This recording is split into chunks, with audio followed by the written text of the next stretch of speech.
With the current oil price as high as they are, it appears that many are turning to EVs for solutions, but the reality is that EVs are not free from current global economic volatility. With the prices of cars in general going through the roof already in the last few years, it was originally expected that the current high prices of the EVs would come down to the level of ICE cars, as the price of the battery eventually reduced with the increase in production and advancement in technology. However, because EVs are full of components that are sensitive to the volatile supply chain, currently affecting the automobile industry as a whole, and the increase in the raw material costs involved in the production of battery packs, it doesn't look like the price of electric cars will stabilize anytime soon.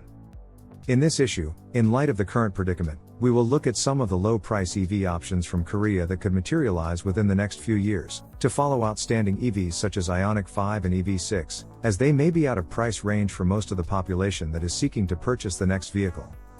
So, before we go on, we'd highly appreciate your support by subscribing and turning on the notification bell, if you haven't already. And please don't forget to like, comment, and vote on the question that's presented at the end of the video. In our latest survey asking what the next vehicle purchase would be, most of our viewers have overwhelmingly chosen a battery electric car over any other type of vehicle, including hybrid and plug-in hybrid.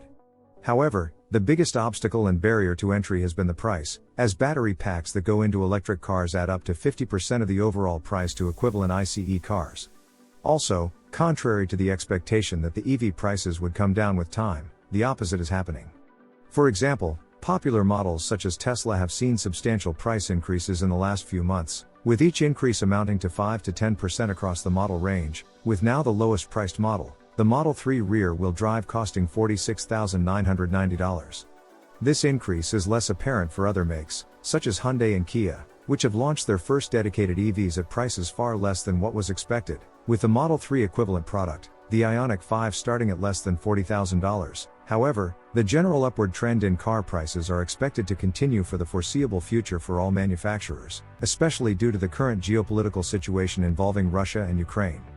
As we all know, nickel is the most important element in the production of the EV battery packs, and Russia is the world's third largest supplier, and the home of the world's largest nickel producer, having full control over the price and availability. The current prevailing price of nickel stands at around $37,000 per ton, settling down after shooting up to $100,000 just after the conflict at the beginning of March. However, this level of pricing wasn't supposed to happen until the end of 2025, incredibly. In fact, it's reported that this surge in the price of raw materials that goes into EV battery packs could contribute to a price increase of as much as $8,000 per vehicle shortly. So it looks as though we may be in for another oil shock situation of the past, where people turn to smaller displacement cars, but this time around, the focus will be on the smaller entry-level EVs with smaller batteries that are more efficient. Although burgeoning Korean brands Hyundai and Kia have been focusing on releasing large and expensive EVs, evident from their recent activities involving vehicles such as the Kia EV9 large electric SUV, expected to be priced from $60,000, and the IONIQ 6 electric sedan with the estimated starting price of $50,000, which far exceeds the average new car price of $39,000 in the US. The Hyundai Motor Group hasn't forgotten about the vast majority of the average Joes that have made the Korean company what it is today, as world's third largest automaker. The first of the EVs that would be under the average new car price in the US would be the Kia EV4 and the IONIQ 3 pair. With the expected starting price of $35,000, the vehicle that would fall between Kia Seltos and Kia Sportage in terms of size, with an overall length of 4.4 to 4.5 meters or 174 to 177 inches, they would essentially be the smaller and more affordably packaged EV6 and IONIQ 5, with the lengths between 4.6 to 4.7 meters or 182 to 184 inches. The projected drivetrain would be either a 168 horsepower single-motor rear-wheel drive, or 232 horsepower dual-motor all-wheel drive configuration, paired with a 58 kWh battery to render up to 250 miles or 400 kilometers of range. It may not be a lot, but the ultra-fast charging 800-volt system with an 18-minute charge time, 10 to 80%, would more than make up for it. Also, lower prices would not take away from the quality and the high-tech features that Hyundai and Kia vehicles are known for. The interior would still feature the EV6 or IONIQ 5 style dual panoramic display, featuring 12.3-inch LCDs coupled with the latest advanced driver assistance systems or ADAS for safety and convenience, including Level 3 partial hands-free self-driving autonomy.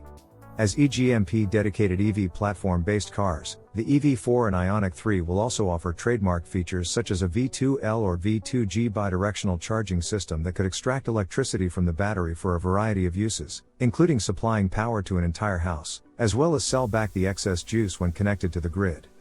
It will also feature the full OTA that updates firmware of all vehicle dynamics controls over the internet. The EV4 and the IONIQ 5 compact electric SUVs are to feature distinctive SUV style and form factor, drawing inspirations from the recently released international compact SUVs, such as the compact 7-passenger Kia Carens and Hyundai Creta, also known as Alcazar, as well as the upcoming second-generation Hyundai Kona, which is expected to be based on the all-new and now larger Kia Niro. So, you are guaranteed ample interior space, even if they will not offer the 3-row seating layout as they would in countries like India or South Africa, especially due to its skateboard-type EGMP platform with an extended wheelbase and flat floor. We anticipate the cargo space as large as the outgoing Kia Sportage, with 30.7 cubic feet or 869 liters of space behind the second row, and 60.1 cubic feet or 1,702 liters with the seats folded down.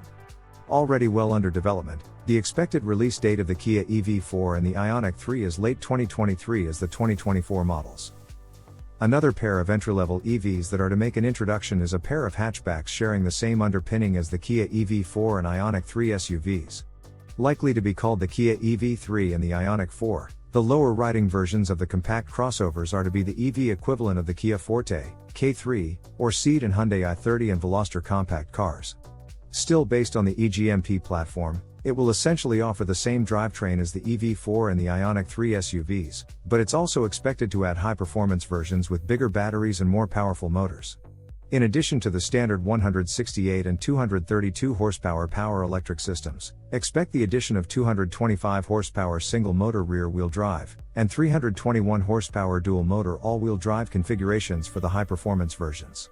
Furthermore, the IONIQ 4, as a successor to the Veloster Coupe, it's likely to receive the N Ultra high-performance treatment, similar to what is being offered on the IONIQ 5N, that's supposed to turn a family SUV into a hot hatch on rails with close to 600 horsepower. For the smaller IONIQ 3N, the maximum power is estimated to be around 400 horsepower with the boost mode that would give a burst of additional power for up to 10 seconds, to offer a 0 to 60 miles per hour acceleration time of sub 4 seconds.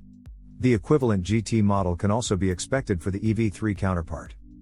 The interior of the EV3 is to be an evolution of the K3 interior with the Audi-like visual cues throughout, with the addition of the dual panoramic display. Likewise, the IONIQ 4 is to offer a sports interior in the spirit of the Veloster Coupe. Whether it will retain the odd asymmetric 4-door layout of the Veloster is uncertain at this point, however. As for the features and technology, it should offer everything that the SUV siblings will offer, including the 800-volt 350 kilowatts ultra-fast charging, V2L, and Level 3 self-driving autonomy that would continue to be improved with the built-in over-the-air update system, combined with the long wheelbase for the cavernous interior space. Two sports hatchbacks will likely debut in 2024 or 2025 at the starting price of just under $30,000. As for the prices, it could see a further reduction in price by the usage of the LFP chemistry battery in lieu of the NMC battery, which is known to be cheaper, more stable, and also longer lasting. And with the latest cell-to-pack technology that reduces the overall size of the battery packs, countering its lower energy density characteristic, which is lower by 15 to 25%, the new battery option seems to be an ideal option for entry-level cars with less energy density requirements. With the LFP batteries being 30 to 50% cheaper to produce, the prices of the new entry-level EVs could see a reduction in price by up to $5,000. Also, innovative financing methods such as a battery leasing program that would allow you to purchase the EV without the battery, which could be leased separately at the rate of around $80 per month, would help to reduce the price of the EV even further. As for the end of the video question, how attracted are you to these entry-level electric vehicles? Do you think it's worth it, or do you think you are better off spending a little more for the bigger and longer-ranged EVs such as the EV6 and the IONIQ 5? Please vote and share your views by clicking on the link in the comment section below or in the description. Thanks for watching AutoVision, your best source for the fastest Korean car news and rumors. Don't forget to comment, like, subscribe and click on the notification bell, so as not to miss any of our new videos.